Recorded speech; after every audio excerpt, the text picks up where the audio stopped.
Hi guys, find the value of root 6 into root 6 into up to infinity. ఇటువంటి questions ఎక్కడ కనబడినా సరే just ఇక్కడ infinity కనబడితే చాలు, లోపల ఏ వాల్యూ ఉంటే అదే అయిపోద్ది, ఈక్వల్స్ టు 6.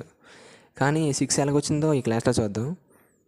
మనకు దీని వాల్యూ తెలియదు కాబట్టి let's say equals to k, squaring on both sides చేస్తే root 6 into root 6 up to infinity whole square equals to k square. ఈ స్క్వేర్కి రూట్ పోద్ది, so 6 into root 6 into root 6 into up to infinity equals to k square. దీని value ఏంటి? K. So 6k equals to k square. ఒక కేకి కే పోద్ది, so k equals to 6.